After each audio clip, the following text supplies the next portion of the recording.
Memo है उसके pattern को शेयर करने जा रहा हूँ।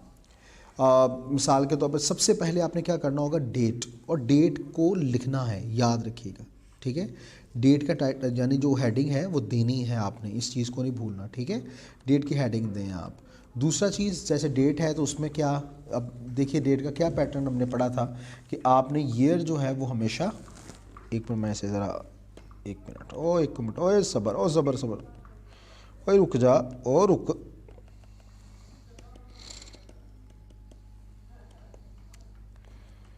जी।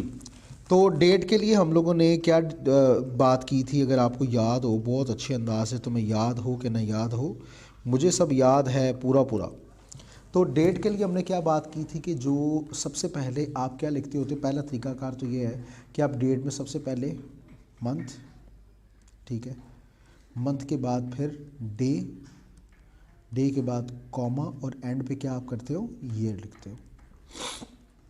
ऐसा ही था ना, यही करते थे। अच्छा, दूसरा हम ये भी कर सकते हैं कि डे पहले लिख लो, डे के बाद मंथ आ जाए, मंथ के बाद क्या आ जाए, ईयर आ जाए।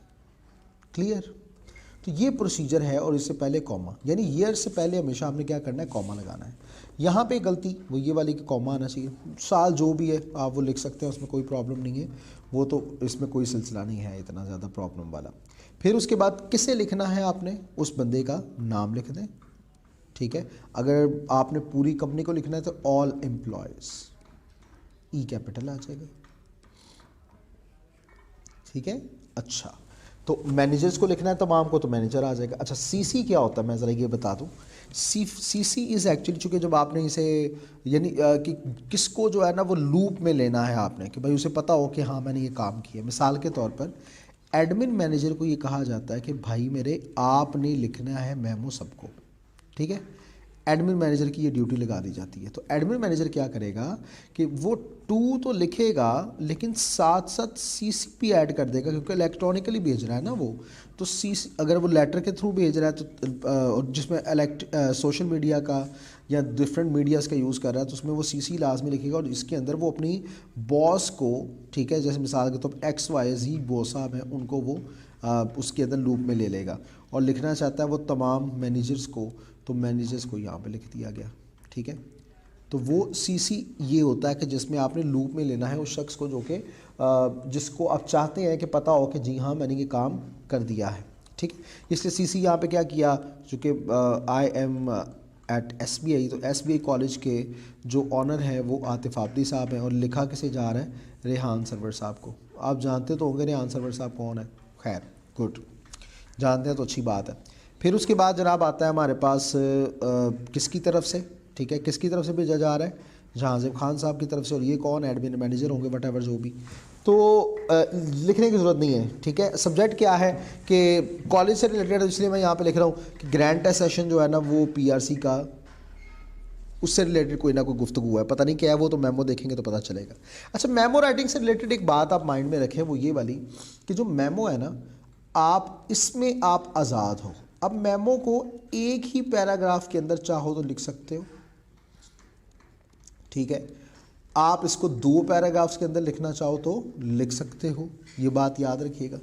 3 पैराग्राफ ना करें, ठीक है। इसमें नहीं, आपने इस चीज़ का ख्याल रखना कि बॉडी इंट्रो होनी चाहिए, फिर उसके बाद बॉडी पैराग्राफ जो सेकंड होगा उसके अंदर मेन इशू की तरफ फ्रंट पे कंक्लूड करना है।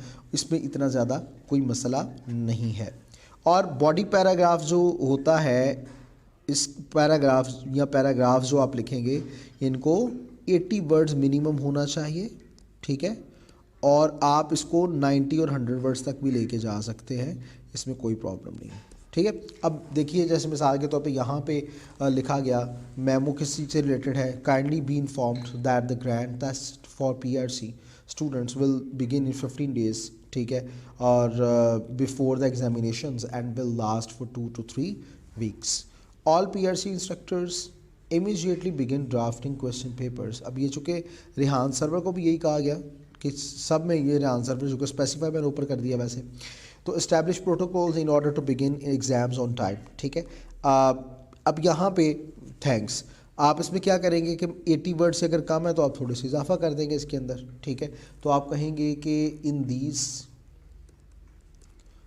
मैं वैसे आपको बता रहा हूँ यहाँ तो ये तो मैं एक ड्राफ्ट सा बनाया है ना, तो आप इसको इस तरह से कर सकते हैं। जैसे मैं कहता हूँ in these tests we want to ensure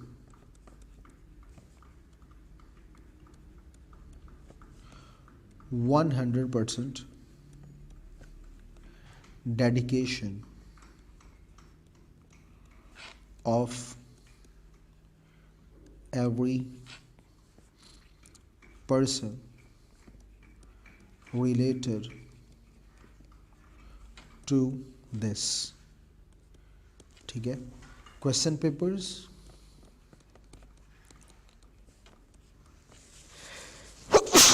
अल्हम्दुलिल्लाह, papers should be provided a week before the commencement of test sessions। ठीक है, इस तरह आप जो है वो इसको एक्सप्लेन भी कर सकते हो, मज़ीद बता भी सकते हो। It is all up to you. ठीक है, ये बात आपने याद रखनी है। तो इस तरह से आप चीज़ों को जो है वो बड़े अच्छे अंदाज से कवर करवा सकते हैं और आगे लेके चल सकते हैं। और एंड पे आप थैंक्स लिखिए, फुल स्टॉप लगाएं, या आप रिगार्ड्स भी लिख सकते हैं और उसके बाद आप क्या करेंगे, फुल स्टॉप लगा देंगे। क्लियर। तो ये कुछ ऐसे प्रोसीजर्स हैं कि जिनके ज़रिए से आप बड़े आसानी से अच्छे अंदाज से अपना ये सिलसिला चला सकते हैं और मेमो राइटिंग को लिख सकते हैं। मैंने इसलिए ये बात बोला था कि ये सबसे आसान होता है। ठीक है, इट इज़ वेरी इजी, बहुत ही आसान है। और अगर ये आपको आ जाता है तो यकीन कीजिए आपको वहीं पे एक छोटी सी जो है ना वो लुड़ी डाल देनी चाहिए को भाई कमाल हो गया। लेकिन कहा जाता है टीचर्स की तरफ से या कुछ और स्टूडेंट फेलो स्टूडेंट्स की तरफ से, को छोड़ो यार मेमो ना करना, छोड़ो पढ़ा ये वो। और जब आ जाता है तो फिर मसला होता है ये क्या हो गया, एग्ज़ाम की रात वो ये आप करते हैं ना पहले कि हाँ जी ये भी हो गया, ये भी हो गया, ये भी हो गया। और जब आपने कोई चीज़ छोड़ी होती है ऑप्शन में और वो आ जाती है तो फिर आप कहते हो ये क्या हो गया। तो ये नहीं होना चाहिए, इस चीज़ का लाजमी आपने ख्याल रखना है। ठीक है, तो जनाब हमारा मेमो राइटिंग जो मैंने समझाने वाला काम था छोटा सा था, ठीक है, ये हमारा हो गया कंप्लीट। अब हमारे पास ज़रा आ रही है जी मेन 6, जिसका नाम क्या है, जिसका नाम है जनाब की, जिसका नाम है assignments ji.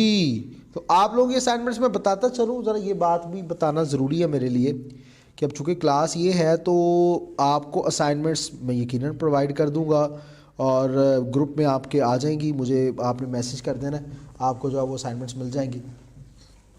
Because this will be online session, तो बहुत से स्टूडेंट ऐसे होंगे, हो सकता है वो डे 11 पे अभी पहुँचे ही ना हो, तो वो कुछ सोए हों, दरमियान में कुछ सो गए हों ना, तो उठे होंगे तो फिर उन्हें होगा ये सारा। तो मुझे आपने साथ साथ भेजते जाना ताकि पता चले कि किसी बच्चे का तो वो साथ उस चीज़ को जो है वो साथ पिक कर लेगा।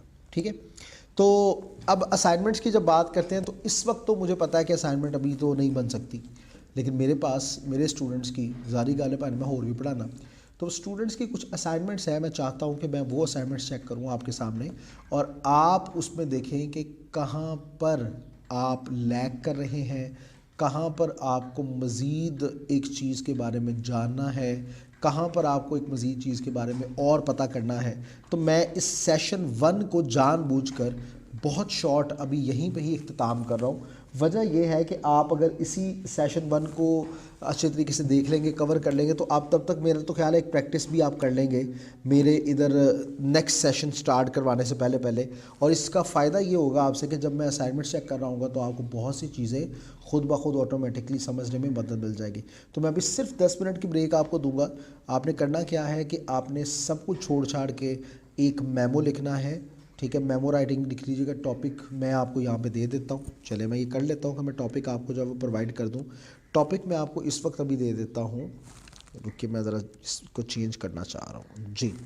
तो 2 टॉपिक्स मैं आपके सामने इधर रख देता हूँ। पहला टॉपिक मैं कहता हूँ जनाब वो होगा कि 2nd फ्लोर रेनोवेशन। ठीक है, वो रेनोवेट हो रहा है और उसकी रेनोवेशन में अभी जो है वो 15 डेज़ बाकी हैं। ठीक है, 15 डेज़ अभी बाकी हैं, ये ज़रा ध्यान से सुनते जाइएगा। मैं उसमें 15 डेज़ अभी बाकी हैं, तो आपने क्या करना है कि आपने लेटर लिखना है, आप सॉरी ये मेमो लिखना है, और मेमो के अंदर तमाम स्टाफ को बताना है कि अभी आपको मज़ीद इसी परेशानी में 15 दिन गुजारने पड़ेंगे, और उसके बाद चूँकि हमारा सेकंड फ्लोर अच्छे से रेनोवेट हो जाएगा तो आप सबका जो अच्छी सी सीट्स एंड ऑल दैट सब कुछ जो है वो उसका अरेंज भी बड़ा अच्छा बनाया गया है, तो आपने सिर्फ 15 दिन और सब्र करना है, इससे ज़्यादा नहीं। तो आप बाकी सारे जो किसे लिखना है क्या है ये सब कुछ खुद आप एज्यूम कर सकते हैं, इसमें कोई प्रॉब्लम नहीं है, आप खुद करें। मुझे बस आपका असल में देखना है कि आपने पैटर्न क्या है और चीज़ों को कैसे आपने लिखा है। अच्छा, अगर सीसी दिया हुआ है आपको स्टेटमेंट में, ये बात याद रखिएगा, तो फिर आप सीसी लिखेंगे। अगर नहीं दिया हुआ तो फिर आप उसकी जगह पे सिर्फ एक छोटी सी डैश लगा देंगे, ये बात याद रखिएगा, ठीक है। अच्छा, दूसरा मैं आपको टॉपिक दे देता हूँ। दूसरा टॉपिक ये है कि आपको जो है ना वो एक टेस्ट सेशन इंटीमेशन दी जा रही है। आप स्टूडेंट हो, ठीक है, और ये कहा जा रहा है कि जनाब टेस्ट सेशन स्टार्ट हो रहा है इन 10 डेज़, ठीक है।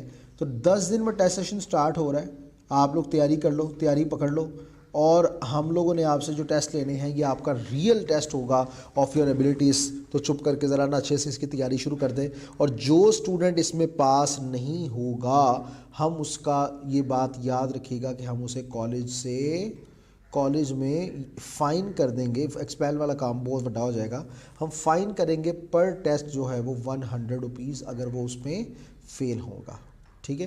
तो ये बातें दो आपके पास ये मैंने टॉपिक्स दे दिए हैं, इससे रिलेटेड आप ज़रा मेमो करें और करने के बाद मेरे साथ शेयर करें। मैं सिर्फ आपको देता हूँ 10 मिनट की ब्रेक, बल्कि लिखने में एक लिखना है आपने, तो ज़्यादा टाइम नहीं लगना। वैसे इसकी टाइम मैनेजमेंट बहुत आसान है कि आप ज़्यादा से ज़्यादा इसके ऊपर जो टाइम देंगे, एक प्लानिंग की बात करें तो 3 मिनट्स में आप प्लानिंग कर लेंगे, ठीक है, कि क्या करना है। फिर उसके बाद आपने 8 से 11 मिनट्स के अंदर अंदर इसको लिख देना है सारे को, यानी ज़्यादा से ज़्यादा इसको जो टाइम देना वो 15 मिनट्स बहुत आपके